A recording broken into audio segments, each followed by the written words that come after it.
¿Ya estoy? Sí. Bueno. Bueno, buenas noches a todos. Gracias por acompañarnos. A todos los que están en YouTube.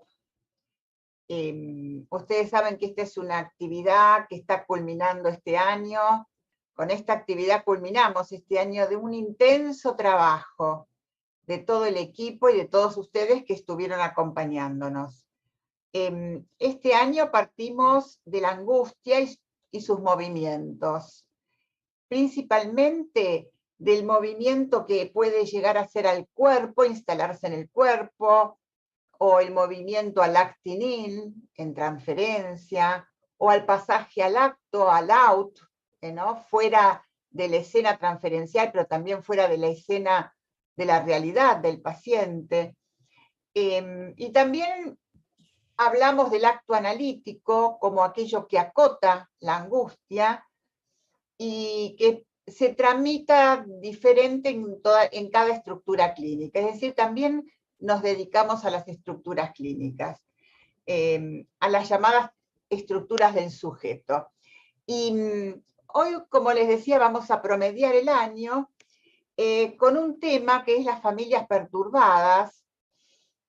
Y si bien podríamos decir que todas las familias son perturbadas, las hay en primer lugar por la impotencia que causa la enfermedad de algún miembro de la misma.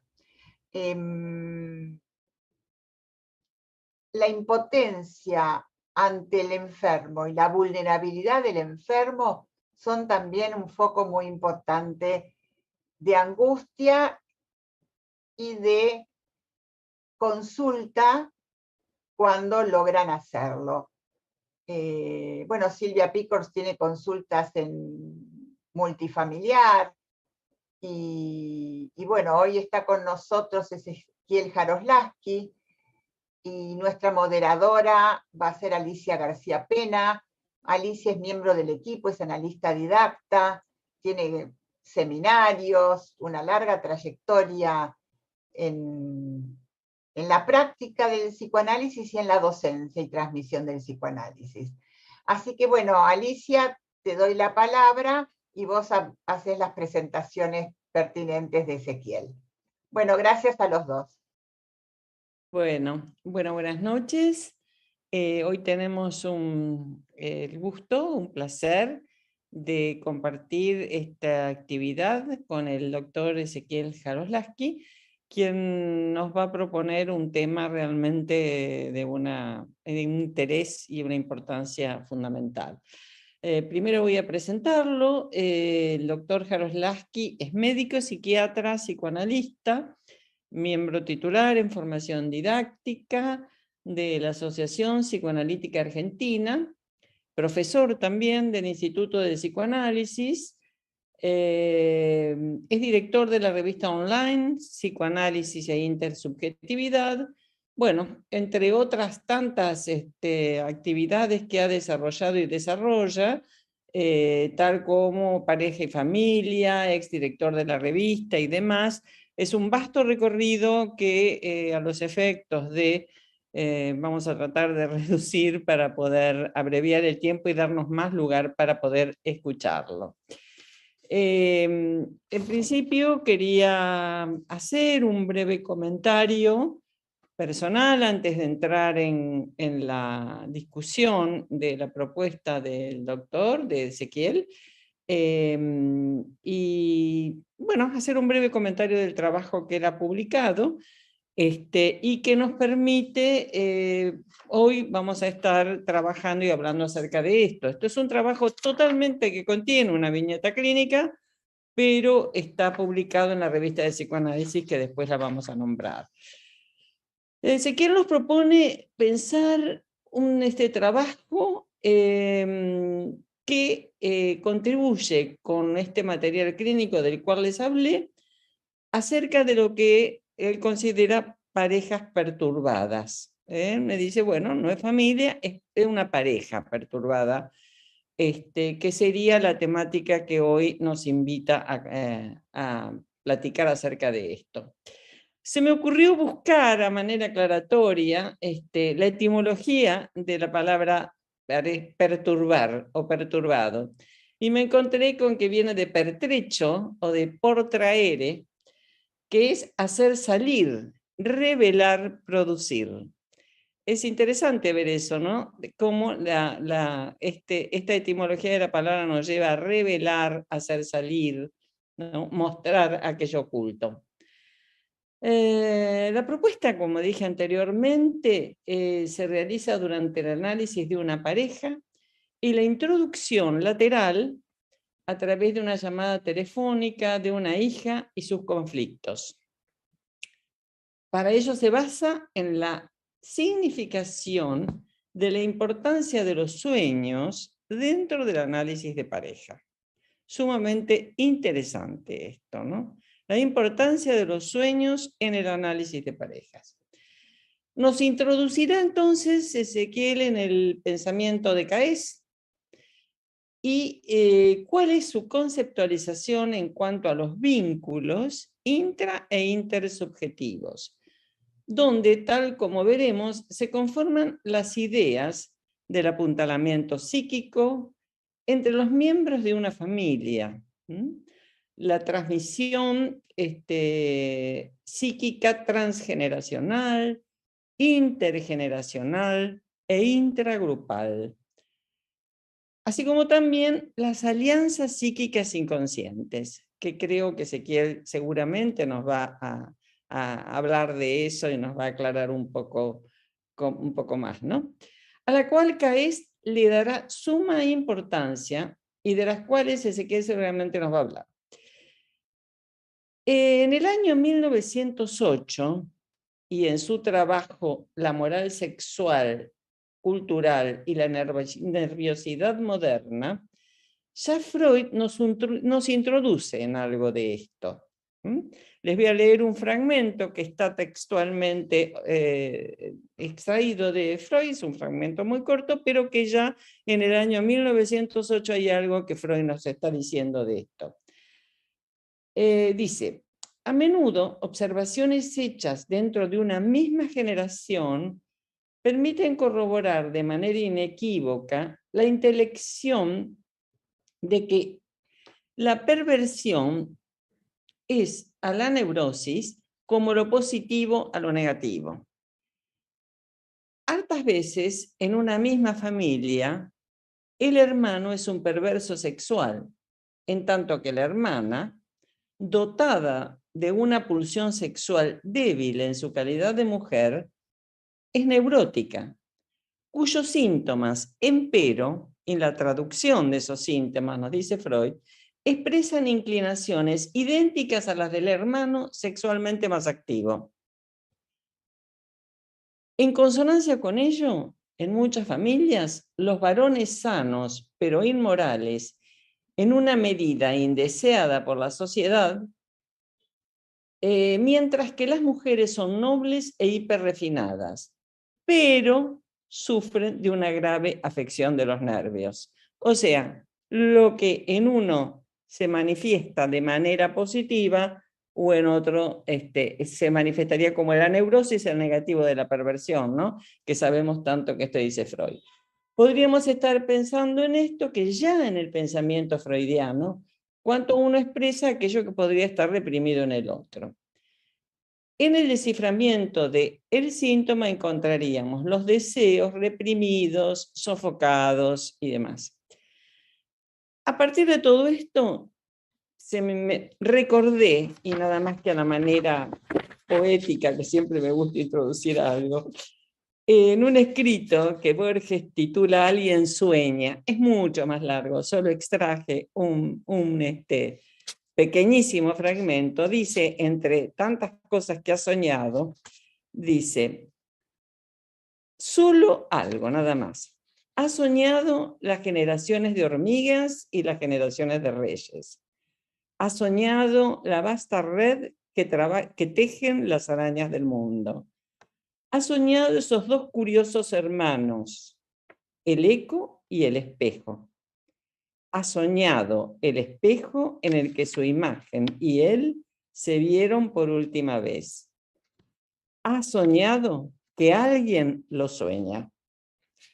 Me pareció, es muy extracto. Es una extracción de toda la lectura de este trabajo de Borges, de este escrito de Borges, pero me pareció muy importante, ha soñado que alguien lo sueña.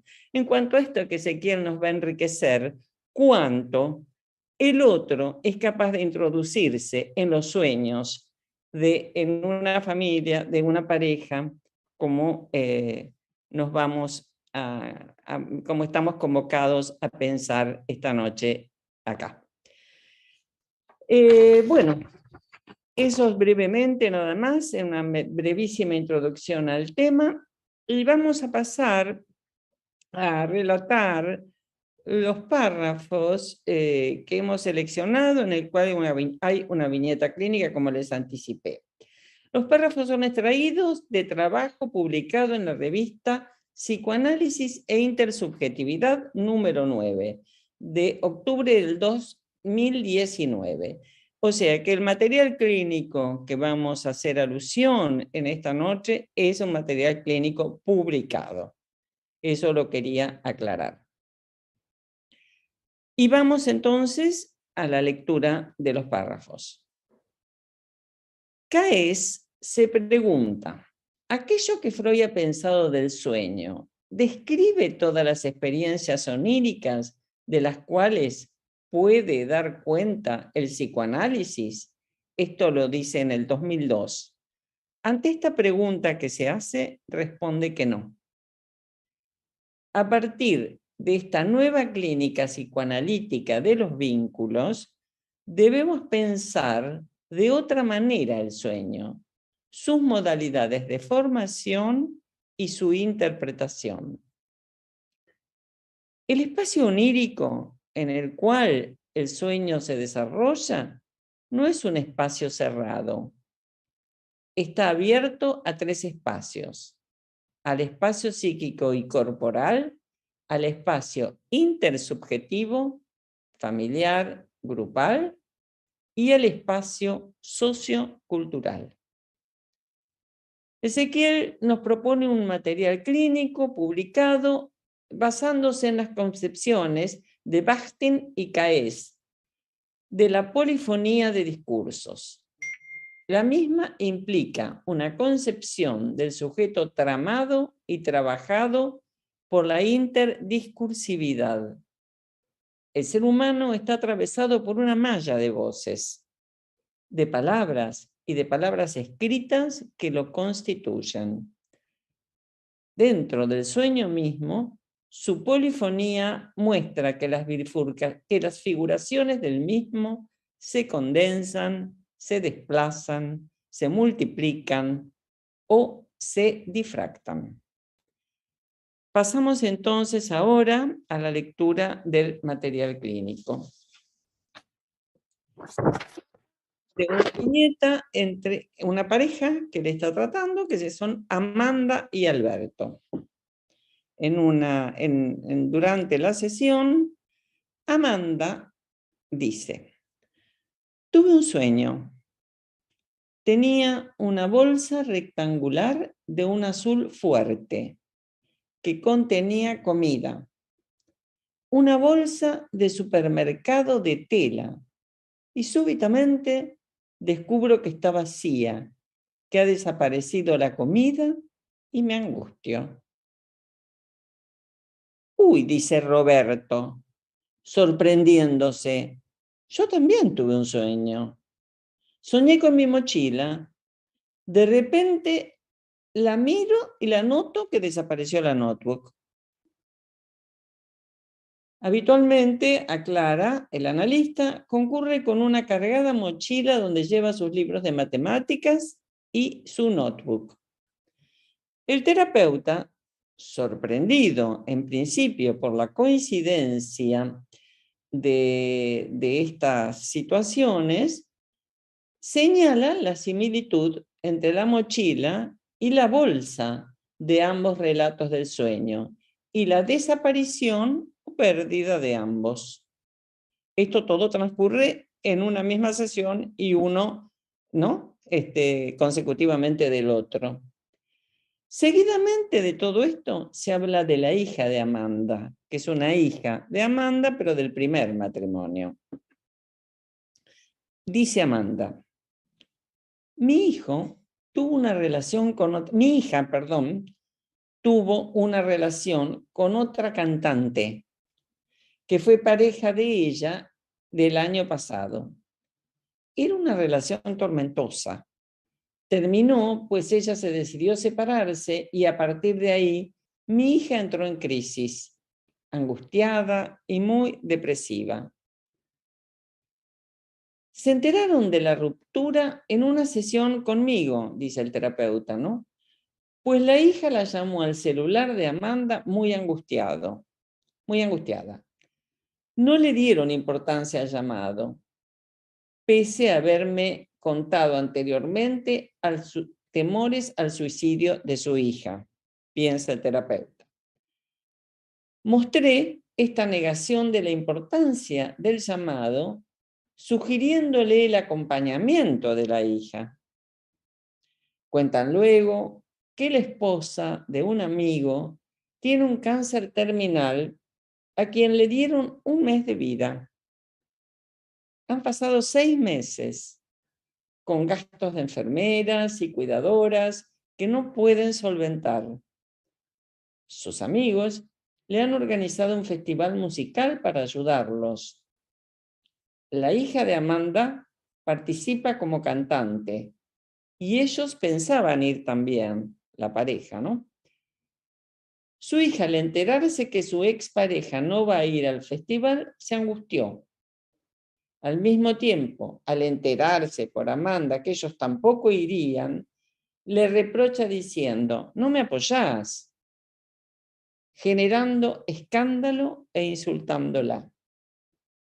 Roberto agrega que la hija también lo llamó a él, la considera su hija y que se enojó al enterarse que apoyaba la decisión de Amanda. Ahí el terapeuta le responde, mencionaron pérdidas en el relato de sus sueños, pues al tener una crisis vuestra hija, tienen temor por ella y también perder la estabilidad que lograron. Al promediar la sesión, Roberto menciona, vinimos a verlo porque el anterior terapeuta desapareció. Teníamos una sesión con ella, tocamos timbre y no contestó. Durante 15 días llamamos sin respuesta. Supimos que se había ido a Brasil. Bueno, esto es la síntesis del relato que había hecho Ezequiel. Podés agregar vos alguna cosa que se te ocurra, Ezequiel. Lo que querés seguir de la viñeta. Esto es lo que decidimos extraer. Y te dejo la palabra para que empieces a desplegar lo tuyo. Primero quería decir que este trabajo está publicado en una revista online de acceso gratuito que la pueden encontrar tiqueando psicoanálisis e intersubjetividad con el buscador Google para poder tener acceso al trabajo que está en el número 9 y además de tiquear pueden buscarla con la dirección internet www.psicoanálisis e intersubjetividad ahora no me acuerdo de nada. Bueno, búsquenla con el buscador, lo van a encontrar en primera parte. www.intersubjetividad.com.ar es la dirección. Pero...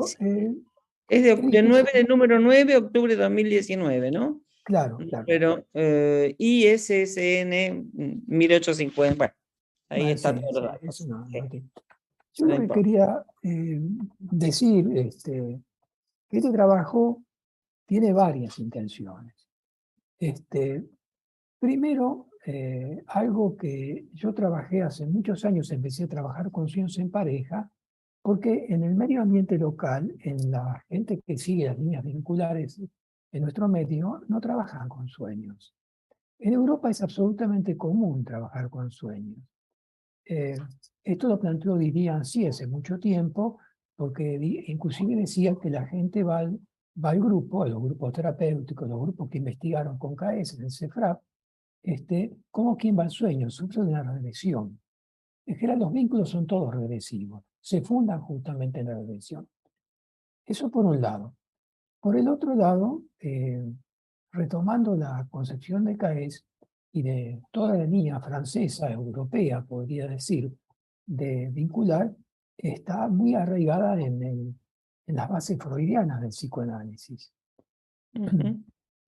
Pero antes no quería dejar pasar algo que dijo Alicia García Pena de esa palabra de Borges. Cuando vos decís, ha soñado que alguien lo sueña, esto me parece importantísimo. La perspicacia de Borges es importante, porque todo movimiento vincular francés, europeo, mejor dicho, pero fundamentalmente francés, nace con Bion. Y Bion, una de las cosas más importantes, y él lo plantea en su libro, un libro hermoso que se lo recomiendo, lamentablemente no está en español, que se llama La polifonía del sueño. Es excelente, nos hace una revisión general de todo el problema del sueño. Lo que se plantea en ese momento, Bion, es que hay una capacidad. Acá preguntan, Willy, si me escuchan bien. ¿Me están escuchando bien? Perfecto. Mi comentario es el siguiente. Bion, cuando habla de la capacidad de reverie, es la capacidad de ensoñación regresiva de la madre. Y lo que sí trabaja es que el niño sueña cuando la madre sueña con él. Cuando la madre no puede soñar, el bebé no sueña y tiene serios problemas. Esto está totalmente demostrado porque los motivos de consulta más importantes en los primeros meses de su nacimiento son el no dormir y el llanto incoercible. Está descrito esto en Sylvia Bleichmann, en muchos autores, ¿no? Entonces, lo que nos posibilita soñar es la capacidad de reverie de la madre. A partir de Bion, de toda teoría grupalista de Bion, los supuestos básicos, etc., se va a fundar luego el desarrollo vincular contemporáneo, que acá lamentablemente no tiene el desarrollo que tendría que tener en las aplicaciones que tienen los vínculos, tanto sea en el psicoanálisis, en la relación analista-paciente, como también en los vínculos de pareja, familia, grupos e instituciones. Es todo un campo de desarrollo enorme. Ahora, vamos volviendo al texto.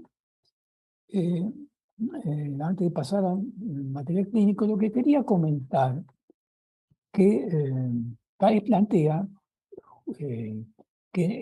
Freud plantea un primer ombligo del sueño, que puedo leer el texto, pero lo que está hablando es de que en los sueños siempre hay una parte desconocida que es y está anclado para Freud, está en el aparato psíquico y en el fondo el ombligo sería el lugar en que en él se asienta lo no conocido. Dice Freud, los pensamientos oníricos que nos topamos a raíz de la interpretación tienen que permanecer sin clausura alguna y devoran en todas direcciones dentro de la enmarañada red de nuestro mundo de pensamiento. Y desde un lugar más espeso de ese tejido se eleva luego el deseo del sueño como el hongo del su micelio. Y el hongo de su micelio es la relación boca-pecho fundamental en los primeros momentos del vínculo con su bebé, que tiene que ver con la soñación. Acá Misinar plantea que el sueño emerge del vínculo primitivo con la madre y con el conjunto de la familia y está ligado a la organización fantasmática compartida en la cual la psique del sujeto se encuentra incluido ante diferenciarse. Lo que plantea acá es que el sueño tiene un segundo y un tercer ombligo, que es el ombligo intersubjetivo, que está en Freud. ¿Por qué? Si ustedes ven el sueño de inyección de Irma, el sueño de inyección de Irma implica los conflictos que tiene Freud cuando lo sueña en relación con cuando Fliss le deja el algodón a Irma, que le produjo una infección enorme y estaba preocupado Freud. Eso aparece en el sueño de inyección de Irma, aparece también los hermanos, así describe muy bien el sueño de Irma. El sueño de Irma, en ese sentido, agrega otra cosa que es polifónico, o sea, tiene varias voces, está representado en Irma, y todos los sueños son polifónicos. Eh, eh, Este sería otro aspecto importante. El primer ombligo, en el cuerpo y en la psiquis, y el segundo ombligo es intersubjetivo y tiene que ver con los vínculos. Los restos diurnos generan la relación con la intersubjetividad, que son los que van a motorizar o fabricar el sueño en el soñante. Por otra parte, Rufio, que es el que aplica el modelo de aparato grupal de CAES de Bion a las familias, lo que plantea es que hay un espacio onírico originario, o sea, hay una cuna onírica familiar, y ya dije lo de Bion con respecto a la madre, pero no es únicamente la madre. Los sueños de la familia, la ensoñación, la capacidad de reverir de todo el conjunto es importante. Como vieron en la descripción que hizo Alicia de esta viñeta, comienza el material clínico con dos bolsas, con la mochila que desaparece, la notebook, y con una bolsa en su mercado que queda vacía. Pensemos que eso tiene que ver con una envoltura continente. Estoy refiriendo al concepto de yo piel, toda la línea de Ansier, algo que envuelve y algo que se pierde. Se pierde y ahí tiene mucho que ver, ¿no? Desarrollaste, porque no hay tiempo, todos los motivos por los cuales estos pacientes soñaron simultáneamente. No es, y ahí hay varios niveles en el sueño. Acá hay una pregunta de Mita que después vamos a ver. Tiene que ver cómo los integrantes de la pareja, sorprendiéndose, y yo también, soñaron. Soñaron porque lo que los motivó fueron los conflictos intersubjetivos que tenían que ver con el temor a la desaparición del suicidio de la hija, pero al mismo tiempo tiene que ver con su historia. Historia que sí, yo soy depositario, porque de sesión anterior sé, porque ambos tuvieron situaciones angustiosas de perder un equilibrio continente económico en los dos. Fueron situaciones dramáticas económicas de distinto tipo. Entonces tenemos la función continente, envoltura, que se pone en crisis. Y además yo vi una experiencia donde el terapeuta anterior de pareja desapareció. Así como desapareció, como lo contabas en la viñeta, es importante. O sea, cómo se entrecruza en la relación transferencial del temor a que perder el continente que yo les brindo, temor al continente que han perdido en su vida familiar y en su historia de vida, y además todas estas situaciones. Pero lo más importante a plantear entonces es, desde mi punto de vista, antes de ir al material clínico en detalle y discutirlo, es la idea de que hay un modelo vincular contemporáneo, europeo, que da respuestas a muchas cosas que acá no se pueden responder. Porque no es un modelo que se dedica a parejas y familias, es un modelo universal de todo vínculo humano. Por eso las últimas extensiones del psicoanálisis de CAES, el último libro, es una metapsicología de intersubjetividad en toda su complejidad. Yo creo, para este encuadre que yo trabajo, Rufio plantea que para trabajar con familias y con parejas, dentro del encuadre, él solicita que si asocian y se recuerdan algún sueño, que lo traigan a análisis. Lo importante es trabajar el sueño en asociación libre, en interdiscursividad entre la pareja, o en este caso la familia, en este caso la pareja, pero puede ser en la familia. Y ahí vamos a observar, por la vía regia y para mi experiencia, uno se encuentra con situaciones de profundidad muy importantes. O sea, la vía regia es totalmente válida para el psicoanálisis vincular. ¿Qué más? Hay más cosas para decir, pero a la noción de polifonía.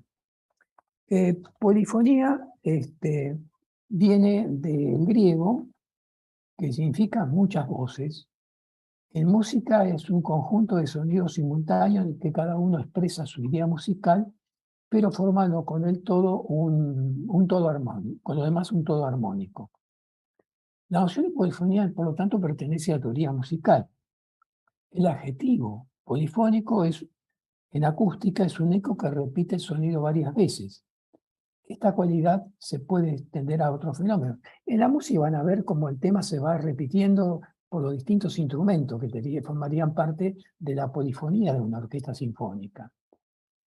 Ahora, en Freud sería lo que Freud identificó en el sueño como la multiplicación de lo semejante y también la condensación de los varios objetos, que lo de Irma, pero también la difracción, o sea, uno difracta parte de ello en distintas partes de la persona. En el sueño de Irma hay distintos personajes, son los personajes, pero aparte parte del yo de Freud en el sueño de inyección de Irma.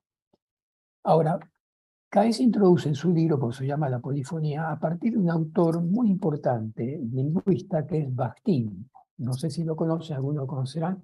Bakhtin ha sido uno de los lingüistas más importantes. Lamentablemente fue muy perseguido por el stalinismo y no fue conocido en Occidente. Recién él empezó a trabajar en esto en 1922. Ya en 1922 cuestionó la lingüística de Fermín Sassir, porque la lingüística de Bakhtin es una lingüística que plantea esta cuestión de polifonía, pero fundamentalmente lo que llama el dialogismo.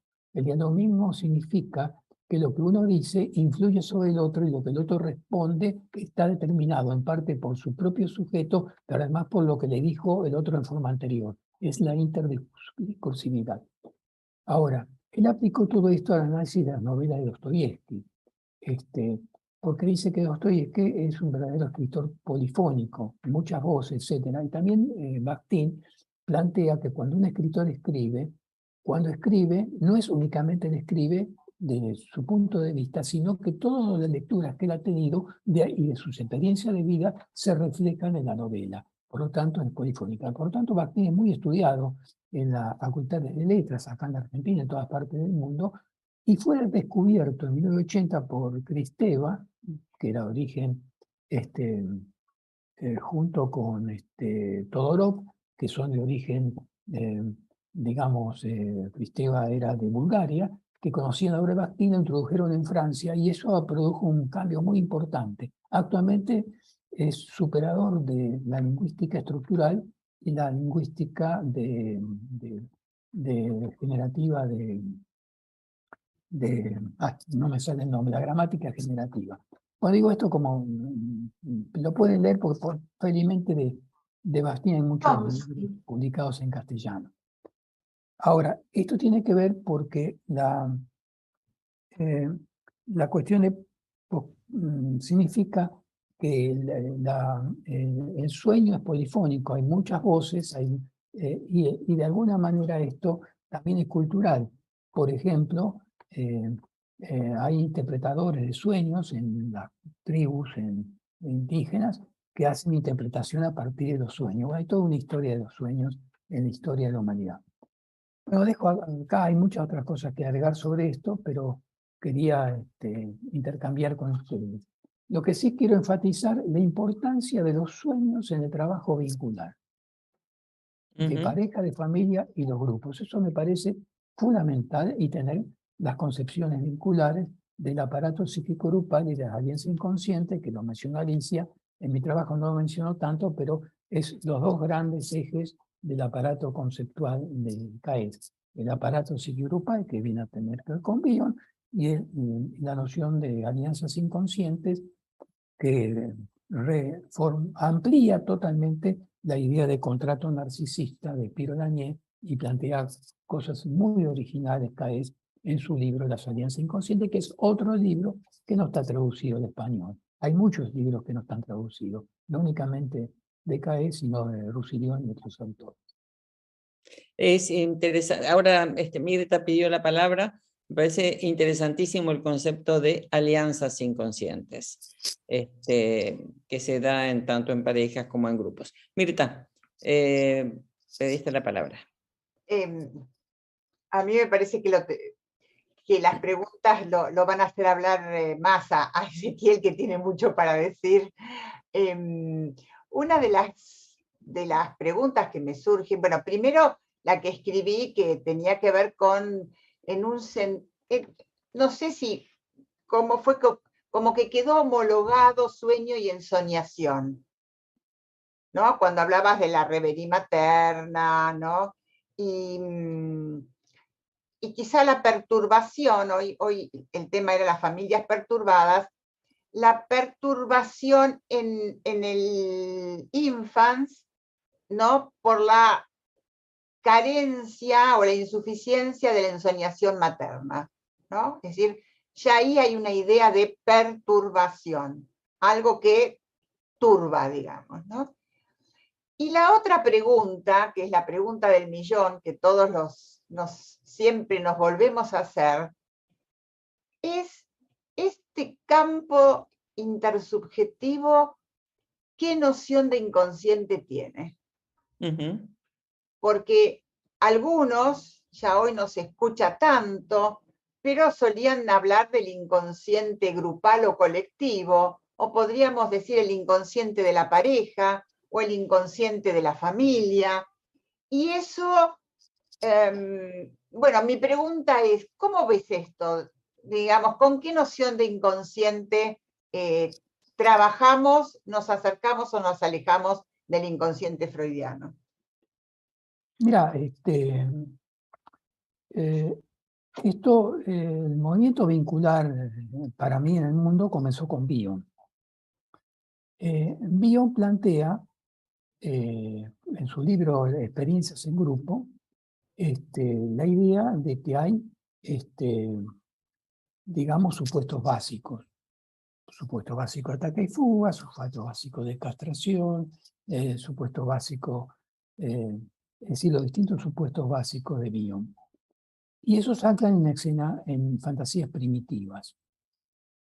Dice él que para vincularse en Bion, para unirse las personas, lo que existe es un fenómeno que lo compara con la química, que es el fenómeno de valencia. El agua se une por valencia hidrógeno 2, oxígeno. Todos nosotros, antes del proceso de individualización, antes de los 3 años, 2 años, tenemos dentro de nuestro psiquismo, y ahí viene el aporte, la reformulación de Ancien Caes, como lamparitas que son fantasías primitivas, que son comunes a todos los seres humanos, y ojalá que las tengamos siempre, porque es lo que arma los vínculos. ¿Cuáles son fantasías? La relación boca-pecho. Las fantasías originarias, por ejemplo, son fantasías comunes a todos los seres humanos, como lo plantean. Todos los seres humanos tenemos fantasías en relación con el pecho. Más, el pecho, detrás del sueño, está la pantalla blanca del sueño, que es el pecho materno. Eso lo se ha escrito. Ahora, ¿por qué se vincula a la gente? Se vincula porque si todos tenemos fantasías comunes, primitivas, si se activan en cada uno, y voy a dar el ejemplo de pegar a un niño, que es el ejemplo que toma Caes, Marco Bernari, que también está en Laplanche. Lo que plantea Laplanche con el sueño pega a un niño, que es bastante ilustrativo, es que hay 3 lugares, 3 posiciones a ocupar. Un niño que observa que un adulto le pega a un niño.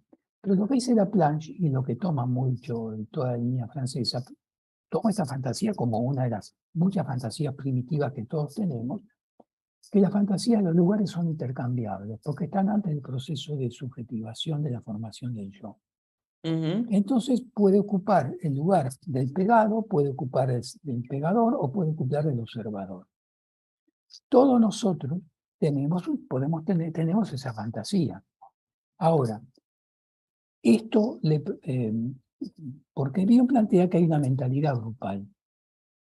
No tiene nada que ver con Jung, pero Bion no desarrolló dónde estaba la mentalidad grupal, porque dice que esta fantasía se origina en algo en común, que es la mentalidad grupal, cuando habla de los grupos de supuesto básico, no del grupo de trabajo.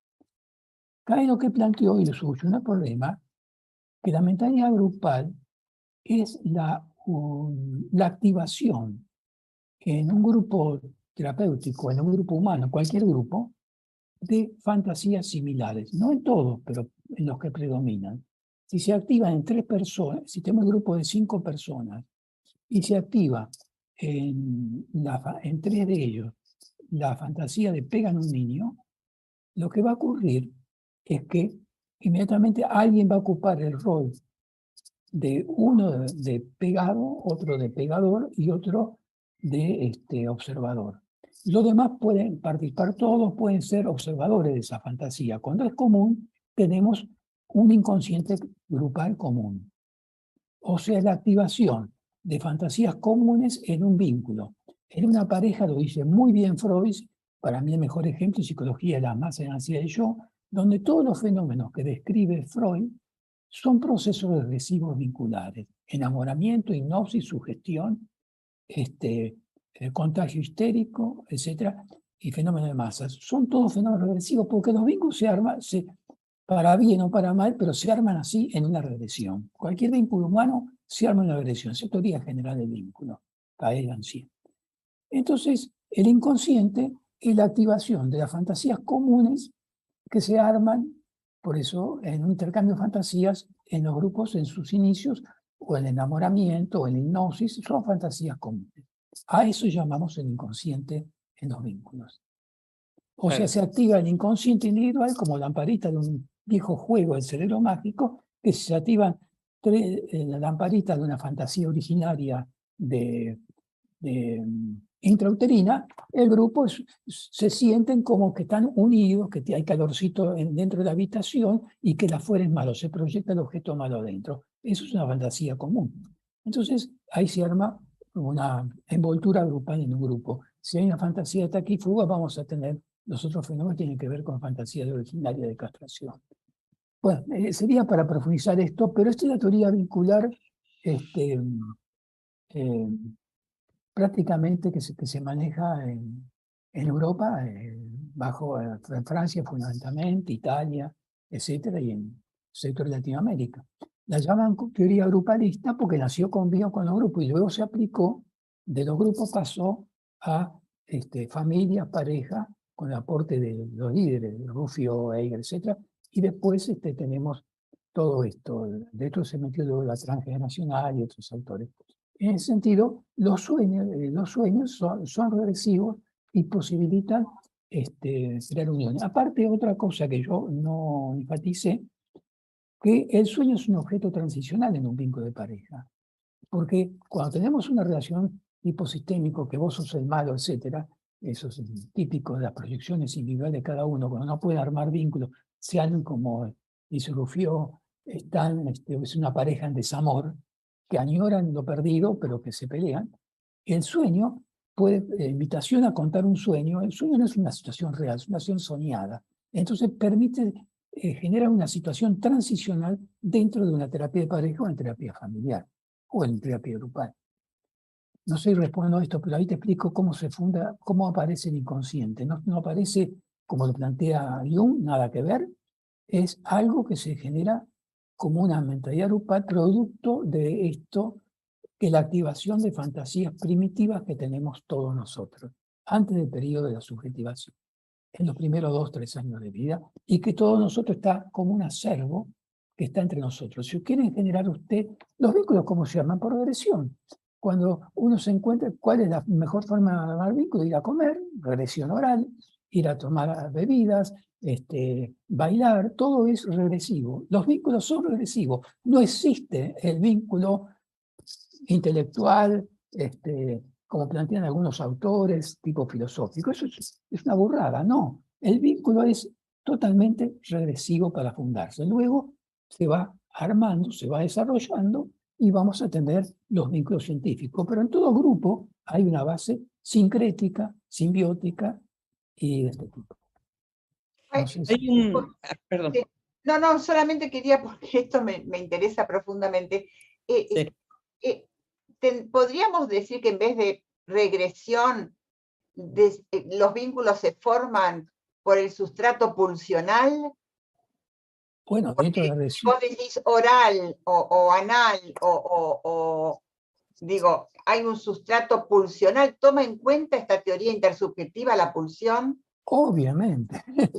La pulsión Porque está está en la constituida, base. ¿no? Hay dos elementos fundamentales. Lo pulsional y el inconsciente es la base de la teoría de los vínculos. No puede haber. Toma hay otras cosas más, pero lo pulsional y lo inconsciente, una teoría, para mí, una teoría vincular que no toma, no toma en cuenta la pulsión y el inconsciente y la historia generacional transgeneracional, no es una teoría psicoanalítica. Soy así de drástico. Ezequiel, vos has hablado de la fantasía, tema que me encanta, que me apasiona. Hay un lindísimo trabajo de Laplanche que se llama Fantasía de los orígenes, orígenes de la fantasía, Exactamente. que Con nos Pontalí. habla exactamente de todo esto. Es un tema que estoy dando, nos habla exactamente de las fantasías, cómo se origina, por eso es fantasía de los orígenes, orígenes de la fantasía. Parecería como si yo siempre lo diría como algo que en eso, también citaré a Borges en una frase muy común, no nos une el amor, sino es tan conocido, ¿no? Hay algo esencial en lo vincular y en el conocimiento y en la primera impronta que va a la pesca, que activa aquello que estando presente se activa en esa relación de dos o más personas. Yo lo que alguna vez he hecho, y en entrevistas de pareja, es no solo el sueño de los dos, porque a mí me resultaría interesante que vos siguieras con este material clínico, lo que investigaste, ¿no? Después con la bolsa, la bolsa azul, la historia previa de estas dos, de esta pareja, ¿no? De Amanda y Roberto, a la inclusión de ese tercero lateral que es la hija. Pero a mí me gustaría que pudieras continuar con esto. Bueno, mira, ante Porque, todo, te contesto con no, respecto pero a... no, quería, Sí, si alguna sí. vez hiciste la experiencia de que uno de los miembros de la pareja cuente un sueño. Y ese sueño tomarlo como participativo, porque a mí me ha pasado en la experiencia, por eso te pregunto si esto lo podemos compartir, de que al contar un sueño uno de los miembros de la pareja, se encuentra de alguna manera involucrado el inconsciente del otro, donde el otro también aporta y complementa aquello empezado por uno. O sea, como si se estableciera intrasubjetivamente una especie de asociación libre dentro de la situación analítica. Eso es lo que en un sueño, no en dos sueños como lo hiciste vos. Sí, sí. Mira, lo más común es un sueño, no dos sueños. Esto por eso. Claro, Lo que te quiero contar dos cosas. Con respecto a Pontalís, eh, la plancha, ¿eh? Sí, la sí, plancha. pero la fantasía de origen la El hicieron los trabajo dos. de la La plancha, Planche, sí, sí, solo. pero el libro Los orígenes de la fantasía la hizo La Planche y Pontalís.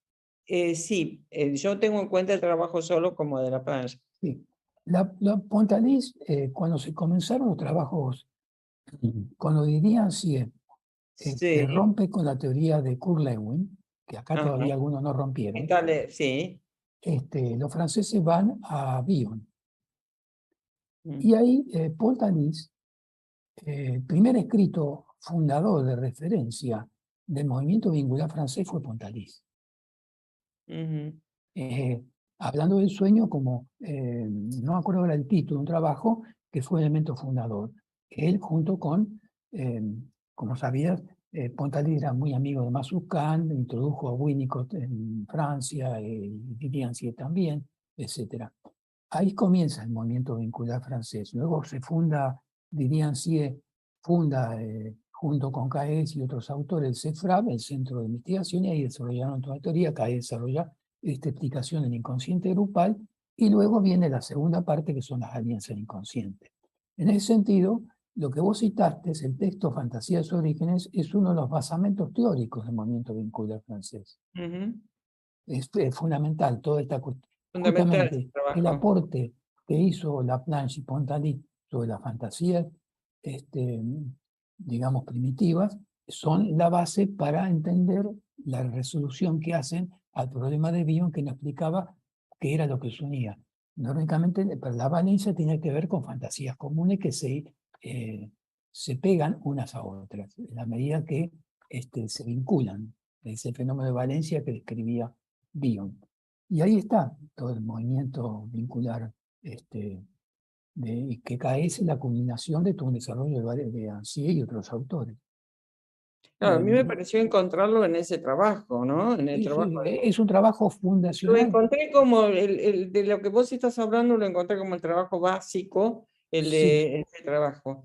Sí, Por eso es básico. preguntaba, Para entender el libro que hace Marco Bernal, Introducción a la obra de René Caes, justamente menciona el texto de Pontalis, y Caes también. Es fundamental eso, es como digamos, ese referente vincular fundamental, claro. y eso tiene que ver con Freud. Ahora, perdón, Sí, a mí sí. me pareció apasionante ver los sueños casi concordantes a partir de este ejemplo que traes de un material que se produce a partir de la herencia filogenética, que incluye, por lo que entiendo, estas fantasías primitivas que sirven de vectores para vehiculizar o significar una contingencia actual, como era el tema de, bueno, de la pérdida o del analista o de la separación de la hija. No me queda muy claro, digamos, ¿no? Pero me parece sumamente interesante como recurso terapéutico si uno, digamos, lo toma esto como recurso terapéutico, ¿no? Creo que de eso se trata, ¿no? Sí, la vía regia es... Es la Viarregia. Sí, sí, la vía regia en los vínculos. Lo que hay que hacer es fomentar una regresión, porque si no, lo que hay es un pictograma de rechazo y se pelean. Pero acá había tres, digamos, la pareja y vos. Claro, sería... En la Bueno, producción, ¿no? Pues claro, eso es lo importante, eso es lo es grupal. muy importante. ¿Por qué grupal? Eso es lo que plantean en terapia familiar. Evelyn Granjon, que es una de las líderes del movimiento francés, plantean que todo el grupo familiar es un neogrupo, porque hay que considerar, ellos trabajan con un terapeuta o con dos terapeutas, o con tres también. En la familia no es en terapia no es un grupo, es un neogrupo porque está la intervención presencial activa de los analistas. Entonces constituyen un grupo porque de alguna manera lo mismo que la relación del paciente con su analista individual. Ahí se genera algo entre los dos, como plantea Balanger. En el sentido de que algo se arma entre dos. Esto se arma entre el terapeuta y los pacientes. Es un neogrupo, como lo plantea Denis Granjon. En este caso podríamos pensar los sueños del analista en relación con el paciente, ¿no? ¿Qué emergerá de esa relación intersubjetiva que se desarrolla? No necesariamente es vincular, porque cuánto esto activa la fantasía inconsciente del analista, las fantasías originarias del analista, la asociación libre del paciente. O sea que es una interacción entre ambos, por eso se llega a veces a un nivel de profundidad tan grande en la sesión analítica. Exactamente. Esto opera, y a su vez existe un propio análisis y dice, soñé con un paciente, y ahí estaría esta situación vincular de manera explícita, ¿no? Claro, esto creo que Balanger habla de eso, pero muchos autores, los bionianos hablan mucho de creo que Ogden habla de los sueños del analista y varios autores. Es decir, es un tema importantísimo, la capacidad de reverie y también la capacidad de soñar y de trabajar los propios sueños a partir de los restos diurnos que le quedan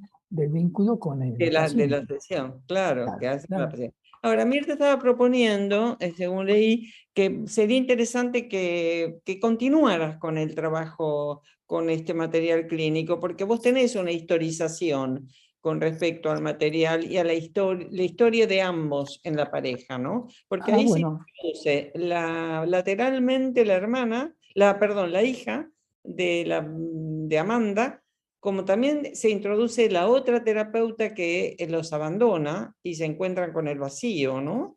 Y la pareja de la hija. O sea que hay una serie de intervenciones en una sola sesión, según creo. Sí. Con lo cual, Bueno, el llamado telefónico no fue en esa sesión. Ah, El llamado telefónico fue 2 semanas antes. ajá. El- Yo el- lo había interpretado como dentro de no, la sesión.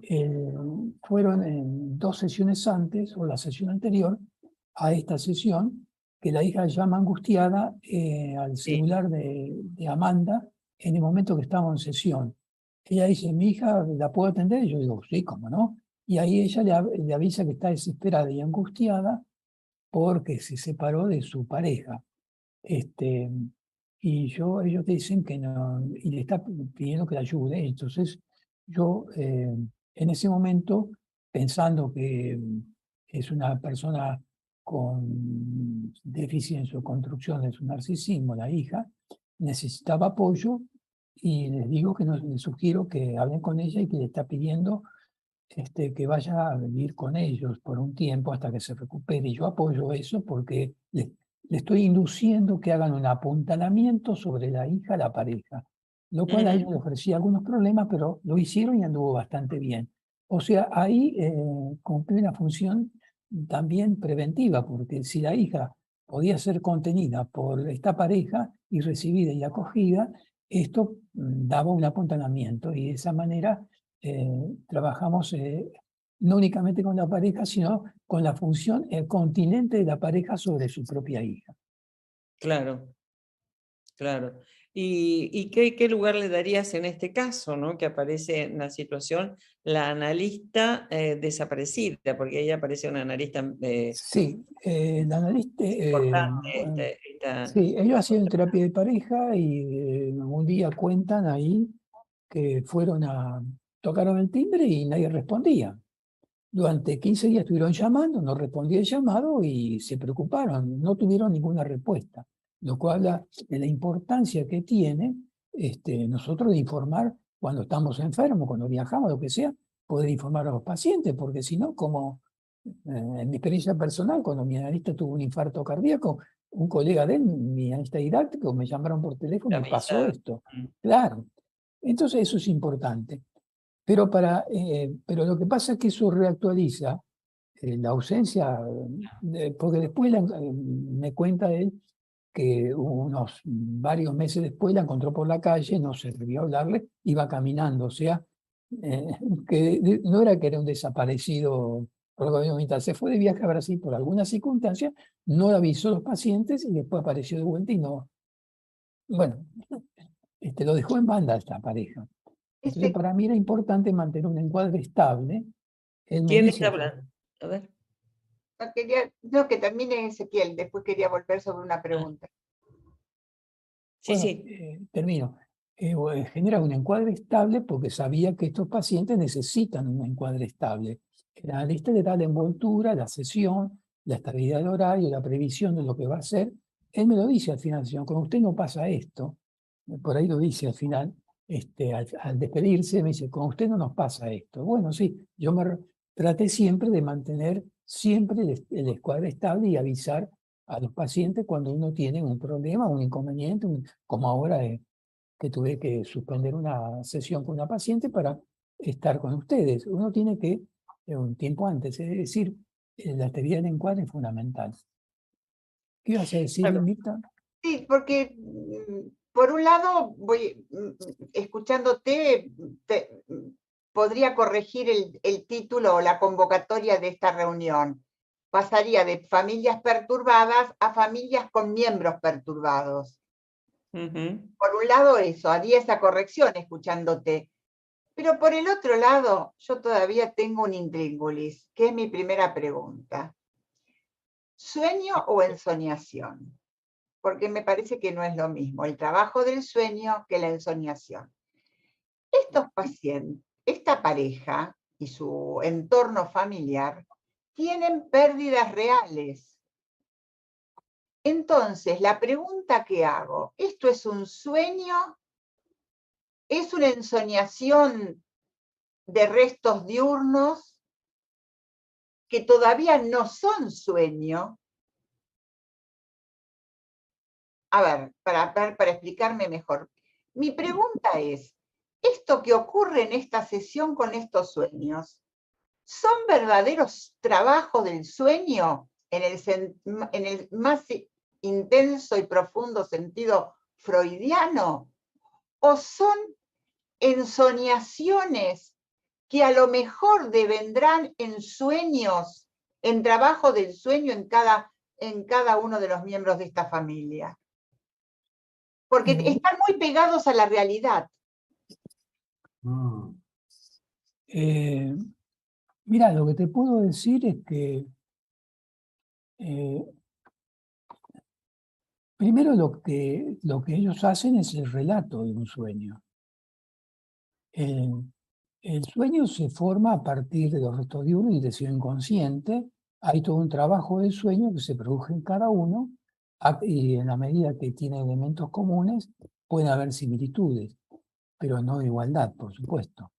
Lo que aparece es el relato del sueño. Como aparece el relato del sueño en una sesión individual. Ahora, luego se trabaja las asociaciones, en el caso individual, que tiene que ver el sueño, y acá se trabaja con las asociaciones que tiene cada miembro de la pareja en la sesión. Bueno, de eso te invitaba a hablar, de las asociaciones, que es lo que no se dijo acá, ¿no? Porque hay asociaciones que no... Sí, bueno... Vos encontrás un núcleo común entre ambos integrantes de la pareja. sí. Por eso me parecía importante que continuaras con esto. Bueno, voy al texto.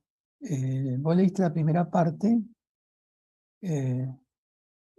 Lo importante es la sorpresa que vos mencionaste. Y yo sorprendido por la coincidencia de preguntar, ¿recuerdan algo más? Entonces Roberto dice, la mochila era rectangular como la bolsa de Ana. Entonces yo ahí señalo la similitud de la forma de la mochila y la bolsa en ambos relatos del sueño, y que los dos mencionan cosas que se pierden o desaparecen, lo que aparece en el sueño. Seguidamente ellos asocian, ambos hablan de la hija de Amanda de su primer matrimonio. Así Claro. se relaciona las acciones de la bolsa que desaparece con la hija de Amanda. Entonces ahí Amanda empieza a hablar de su hija. Mi hija tuvo una relación con una pareja hasta el año pasado, era una relación tormentosa, terminó pues decidió su pareja separarse, y a partir de ahí mi hija entró en crisis, angustiada y muy depresiva. Ahí comento lo que dijimos antes, que se enteraron de la ruptura en la sesión conmigo, anterior. Ya conté lo que pasó en esa entrevista, y luego cuentan que la esposa de una pareja amiga tienen a su madre con una enfermedad grave, a quien le dieron un mes de vida, y ya pasaron 6 meses que tienen gastos importantes de enfermeras y cuidadoras que no pueden solventar. La madre no acepta ser internada en un establecimiento, lo que la liberaría de los gastos, podría estar en una situación económica muy precaria, y ahí se organiza un festival musical para ayudarlo, y la hija participa como música, y yo pensaba también, y ahí está esos fragmentos que vos leíste. Ahí van trabajando las sesiones. Yo voy escuchando, interviniendo. Pero vos dabas una explicación de la desaparición de la comida, ¿no? Claro. De la bolsita del supermercado. Por eso quería, Claro. me parece importante. Sí, yo menciono en pérdida en el relato de sus sueños, al tener una crisis, vuestra hija tienen temor por ello, y también tienen temor a perder la estabilidad que lograron. Han logrado estabilizarse porque, eso sí, me lo contaron mucho tiempo antes,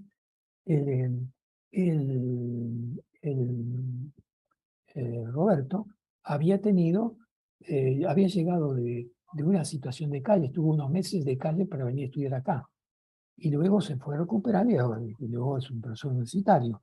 Y ella tenía un padre ludópata, jugador, que tenía plata y no tenía plata, y vivía en pensiones. O sea, había dramas para comprar comida en el supermercado. Eso lo sabía yo, y lo sabía no por lo que contaba en la sesión, sino lo que contaron en sesiones anteriores. Claro. Porque acá hay un trabajo más complejo, no es únicamente el aquí, ahora, conmigo, ahora. Ese trabajo de historización que se hace, y otro trabajo que uno hace, el trabajo de historización del proceso psicoanalítico. Y si yo sé todo esto, lo pongo en juego para mostrar, porque estas pérdidas tiene una historia en cada uno y hacen como una imbricación de pérdida. Por eso se explica la cuestión de la bolsa. Claro. Aparte, está la Perdón, pérdida. una pregunta. ¿Puedo Sí. hacer una pregunta? Sí, claro. Un hombre. En relación a la vida sexual de esta pareja, ¿se puede pensar algo, digamos, en relación a estos sueños también? ¿Alguna asociación en relación a su vida sexual? ¿O se me ocurrió esa pregunta? Sí, es muy buena pregunta. No te puedo responder. En general, la vida sexual era bastante pobre. No, el problema es que uno no. Yo soy discreto. La vida sexual va a emerger en la cadena asociativa, porque no es asociación libre, es cadena asociativa de pareja o cadena asociativa grupal. Esa es la diferencia con lo que es de la asociación libre. Es una cadena asociativa, lo que dije antes de Bakhtin. Lo que yo digo le entra por un oído y después cuando hablo estoy influenciado no únicamente por por mi inconsciente, sino por lo que me dijo la otra persona. Entonces se genera lo que se llama la cadena asociativa grupal, o la cadena asociativa familiar, o la cadena asociativa de pareja. En ese sentido, ellos, de la sexualidad de ellos hablaban poco. Quizás, si hubiera mayor profundización, podemos llegar a eso. Hablaban más bien de situaciones de contención. Ella se encargaba de hacer la comida, él se encargaba de todo su ejercicio de las matemáticas como profesor. Unos ayudaban a otros. Eran como dos personas que habían tenido situaciones muy traumáticas de desvalimiento y se apoyaban mutuamente. La sexualidad no es que no quise trabajarla, no emergía en la cadena asociativa de pareja. Ujú. Es interesante lo que planteó Patricia, porque entonces algo quedaba excluido. Obviamente. Mm. No digo que yo quisiera excluirlo. Como revista podemos trabajar lo que aparece en la asociación. En ese momento para mí era mucho más importante generar una envoltura psíquica continente en la pareja que permitiera mm, eh, contenerlos en el mismo grupo vincular que éramos nosotros tres para elaborar situaciones de duelo que ellos tenían. Y tenían varios: el duelo de origen familiar, el duelo temores por la hija, el duelo por el terapeuta que había desaparecido y otras situaciones que realmente le generaban una situación de desvanimiento psíquico. Y eso fue un punto central en mi. Había una ventaja, que los dos pacientes se analizaban en forma individual al mismo tiempo que la terapia de pareja. Eso también es importante, porque ofrecen a un terapeuta de pareja más posibilidades de que no descarguen la pareja y pueden descargar ciertas pulsiones agresivas o dificultades en la instancia individual y se puede trabajar el vínculo de pareja.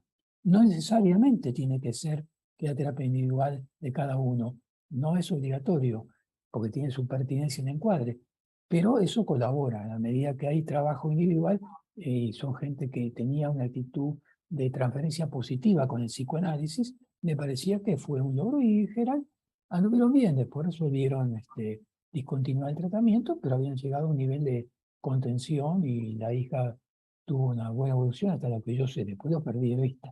Lo que sé que él me mandaba mensajes con el fin de año, de Navidad, de salutación, durante unos años, después los perdí. Willy Perinot quería intervenir. Bueno, ¿se me escucha bien? Sí, sí. Sí, bueno. Estos trabajos que digamos que se trabajan en situaciones familiares son complejos. Digamos, es bastante común, por lo menos yo tengo la experiencia que en las terapias familiares, de pronto cuando se dispara un sueño, algún otro integrante hable de un sueño. Este no es un fenómeno infrecuente cuando uno hace una terapia familiar. Y en las terapias de grupo también ha ocurrido lo mismo. Digamos, entonces, alguna relación hay entre ambos materiales en la medida que se asocian. Es obvio, en principio, que este no es el modo como Freud se plantea el análisis de los sueños. Y, digamos, escuchando el trabajo me hizo acordar, alguna vez he leído en Freud un párrafo, debería ubicarlo, pero no logro ubicarlo exactamente, pero decía algo así. Todos los sueños son realizaciones de deseos infantiles y el análisis de un sueño debe llegar hasta allí de tal manera que solo cuando develamos el análisis del deseo infantil, inconsciente y reprimido, estamos trabajando en análisis en terapia. Freud mismo le planteó esta pregunta, se ve que, por lo menos yo lo entiendo, alguien le debe haber hecho esa pregunta para que él lo plantee así, porque es un diálogo de Freud con un lector, supongo, de su obra. Esto es lo que recuerdo. Y Freud decía, no siempre se llega a trabajar el material inconsciente de un sueño, porque muchas veces los sueños solo pueden ser analizados al final, porque solo cuando uno devela todo el proceso neurótico es posible llegar a lo inconsciente infantil.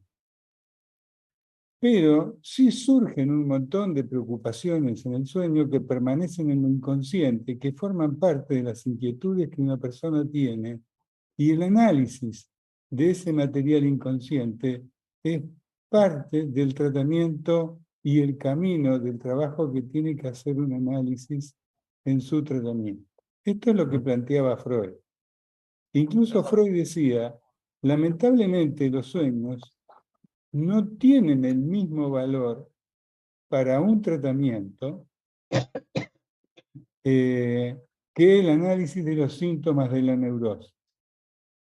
Y como yo entiendo la interpretación de los sueños desde el texto de Freud, yo entiendo que el texto del análisis de los sueños de Freud en realidad está escrito fundamentalmente para que un analista pueda conocer exactamente cómo son los mecanismos del inconsciente.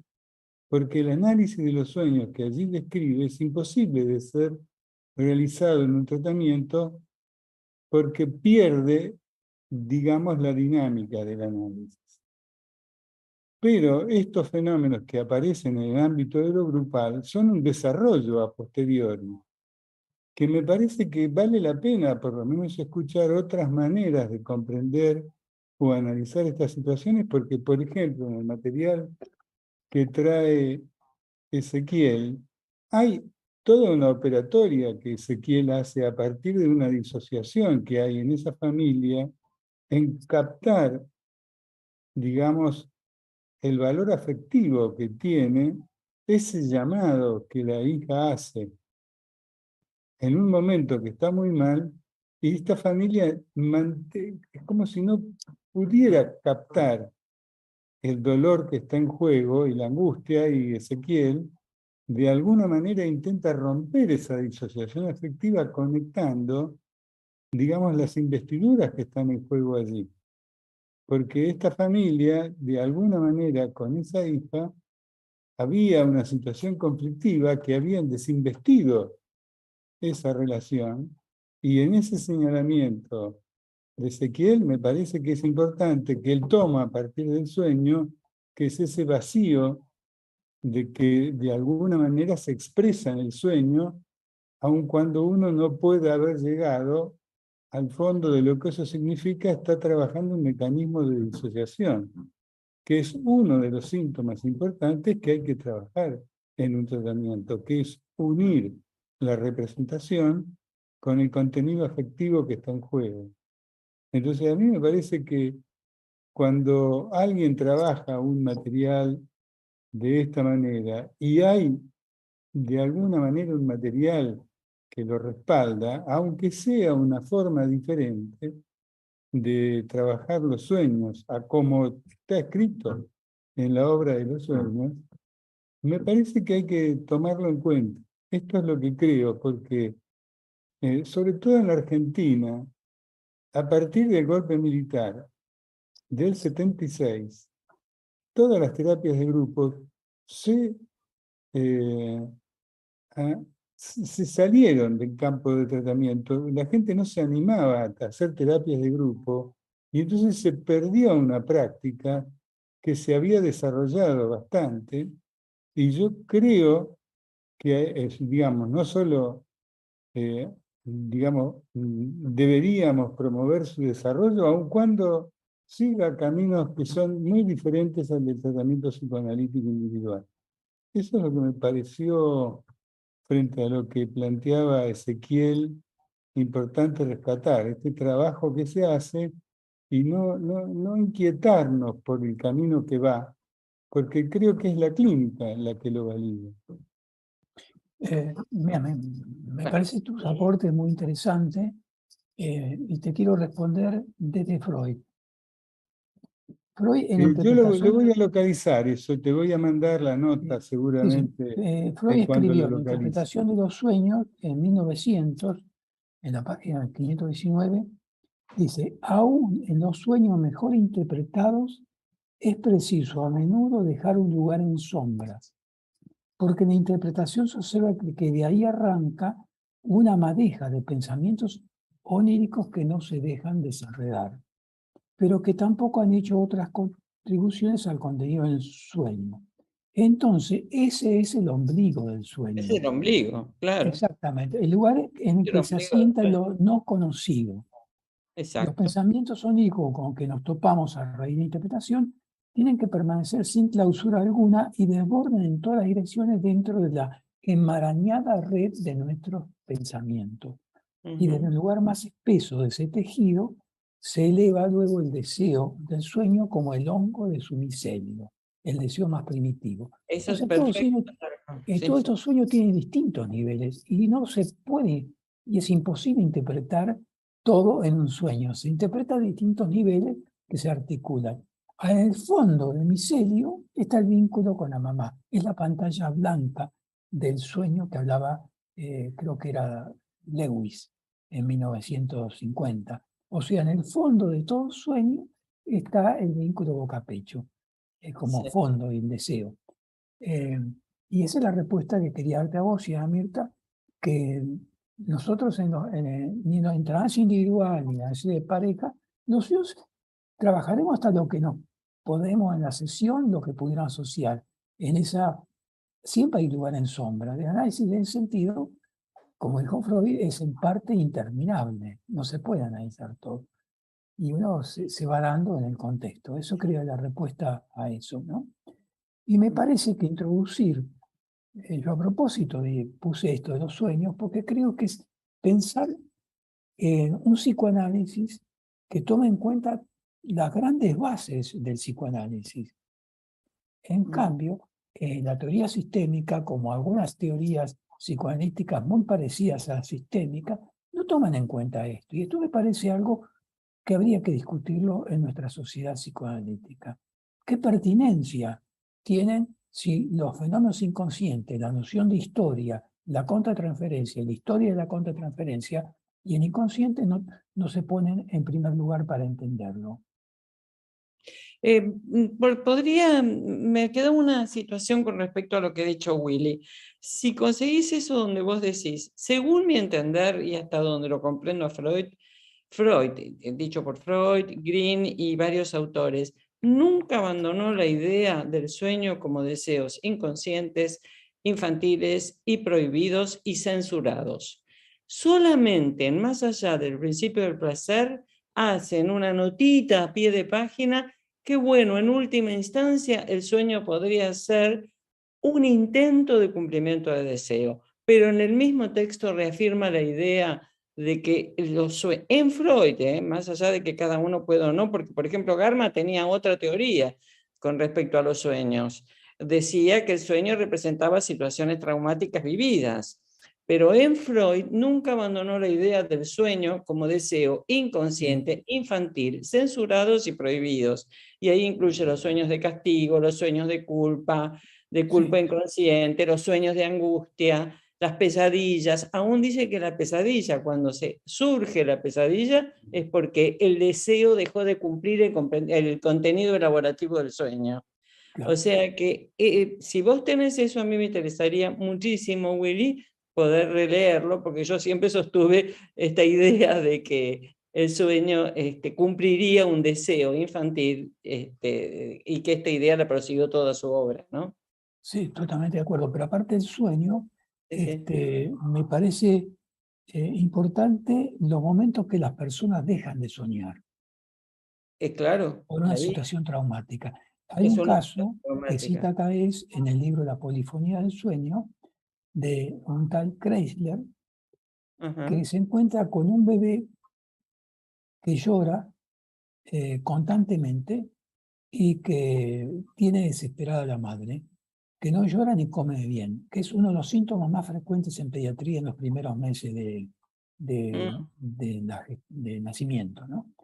Ahora, esta madre le dice a Kreisler que ella no soñaba, pero no soñaba por varias razones, que había dejado de soñar. En la primera entrevista, para mostrar el nivel que tiene esto y importancia, porque primero con respecto al bebé, tuvo que permanecer mucho tiempo en cama porque tenía la amenaza de perder a su bebé. Estando embarazada, se muere la hermana. Al mismo tiempo, otra hermana cae en una grave enfermedad. O sea, la madre estaba siderada, como la madre muerta de Green, por situaciones traumáticas, Claro. y esta madre entonces, y venía derivada a Kreisler, que era un psicoanalista, porque había una disputa porque pensaban que tenían que medicar y ella busca un psicoanalista. Lo que hace Kreisler en esa entrevista le relaciona de que ella no sueña y lo que le está pasando puede tener que ver con los sufrimientos que ella tiene y tuvo con respecto a la enfermedad, la muerte de su hermana, con respecto a ella había tenido 2 abortos, todas las situaciones traumáticas. A la entrevista siguiente, la madre le cuenta que había empezado a soñar y el bebé se recuperó. Es Y que eso es así dice Freud también, que es preferible la peor de las pesadillas a no soñar. claro. Entonces eso es importante, porque ahí mostramos que la capacidad de soñar y ensoñación de la madre recuperó el bebé. Claro. Es fantástico. Lo mismo dice Silvia Leisma con respecto a algo parecido en su libro La Fundación del Inconsciente. Después de la entrevista con Silvia, la madre se recupera y se recupera el bebé. Entonces, para pensar, la capacidad de soñar es fundamental en todos nosotros. La capacidad de ensoñación y la capacidad de soñar.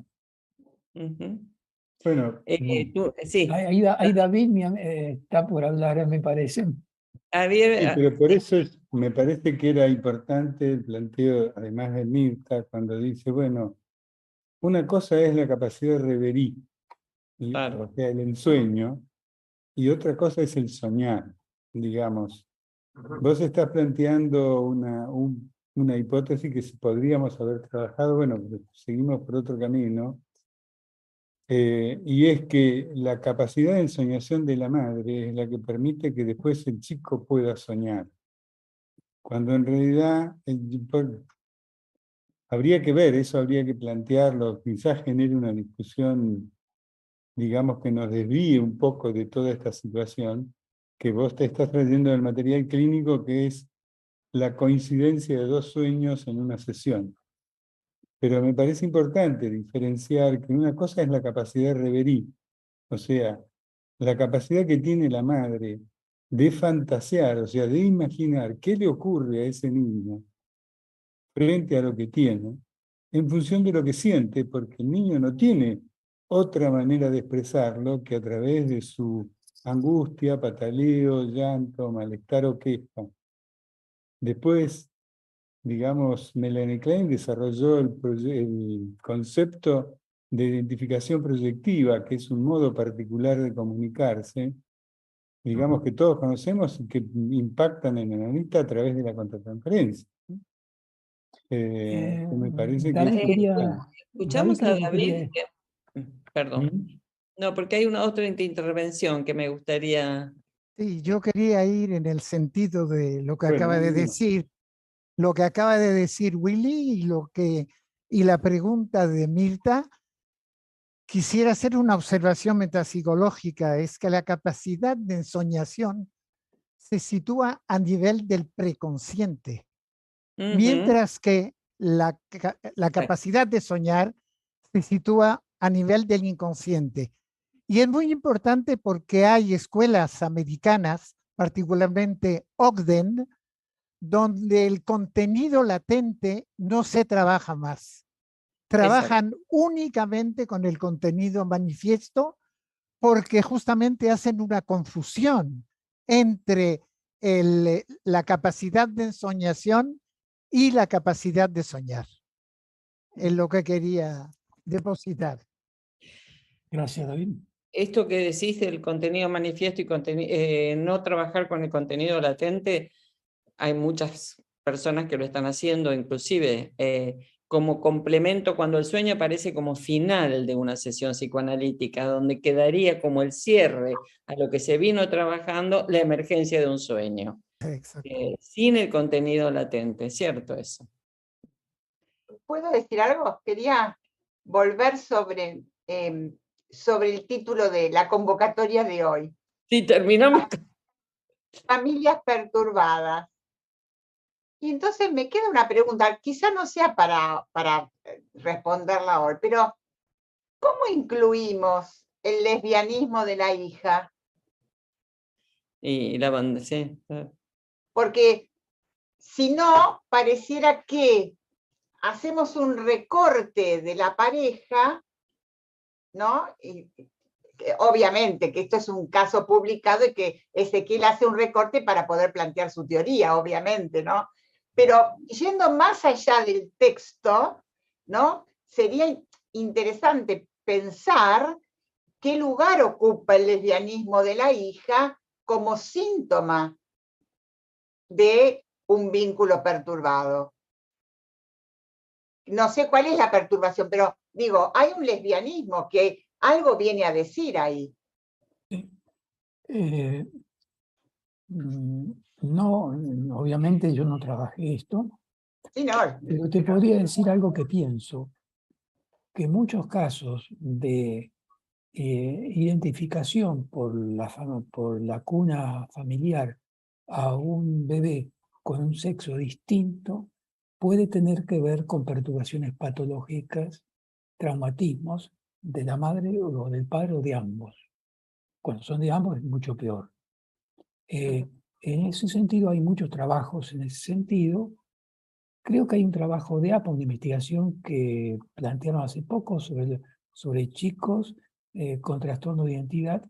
Y le puedo contar un comentario que me hizo Juan Genaro de un par de padres que decía, mi hijo quiere ser mujer, un nene de 5 años, quiere ser princesa. No sé si lo oyeron, lo que me contó Juan Genaro este sábado, que se lo contó una lista francés a propósito de esta consulta.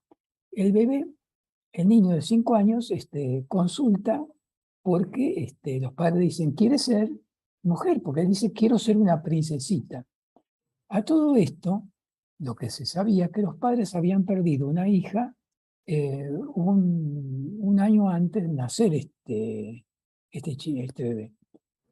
Entonces, y yo parecía, bueno, hay que ver qué hacer, porque él quiere ser una mujer, quizá necesite una operación para hacer cambiar su sexo.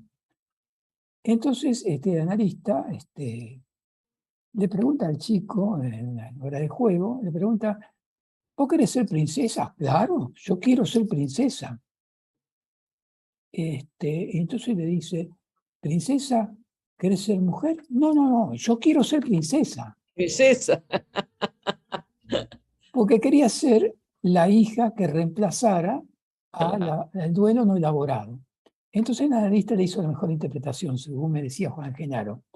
Entonces lo que vos querés decirme, porque el chico dibuja una princesa, el papel lo dibuja y lo estruja y después lo tira. Entonces lo que vos querés decir, princesa a la basura. Y el chico dice, sí, Claro, los padres despistados creían que quería ser mujer y en realidad el chico estaba expresando otra cosa, un duelo no resuelto. Les quiero mostrar el nivel de los padres de hoy, que pueden llegar a cometer la mayor cantidad de las barbaridades, pedir cambio de sexo o hacer estas cosas, y muchos psicoanalistas que nos entramos en eso, y eso es un peligro con la cuestión del lesbianismo y del género.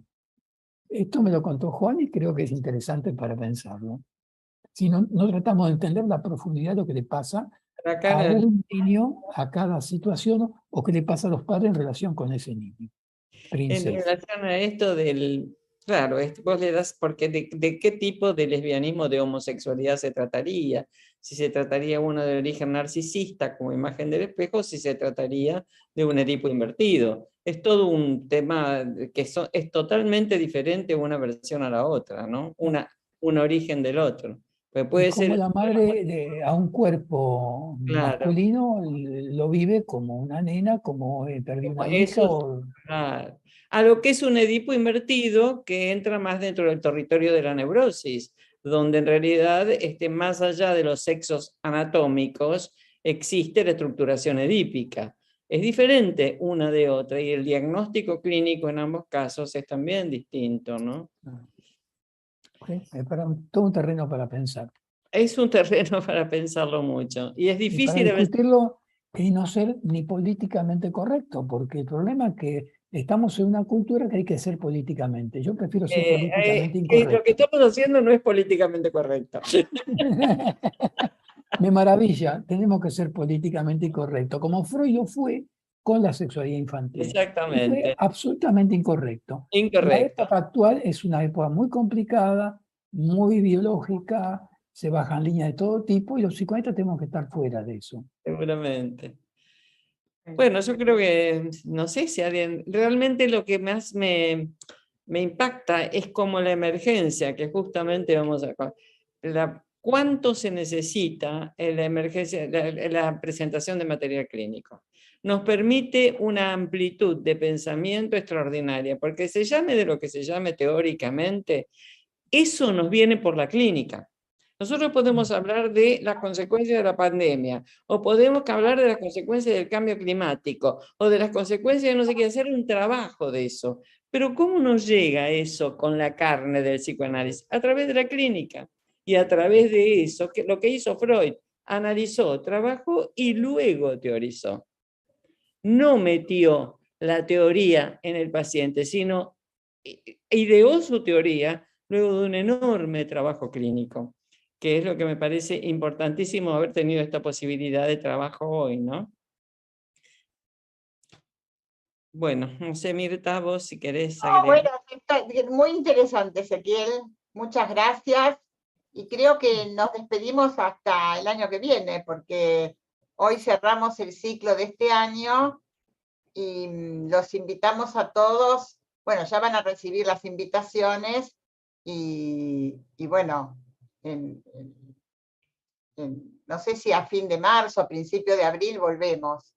Así que tengan todos un feliz año y muy felices vacaciones. Sí, yo quería agradecer a Muchas Mirta y a todo el gracias. equipo por Placer escucharte. haberme dado la oportunidad de tener intercambio maravilloso con ustedes. Muy interesante y muy bueno todo lo que trajiste. Gracias. Va a estar en YouTube, hay gente en YouTube y va a estar puesto en YouTube si alguien lo quiere volver a escuchar. Hay gente de California, del interior del país, de México, hay gente de muchos lados que está agradeciendo. Así que, bueno. Qué bien, qué bien. Bueno, y se puede replicar. Bueno, hasta Bueno, pronto. buenas noches. Gracias. Chao. Chao.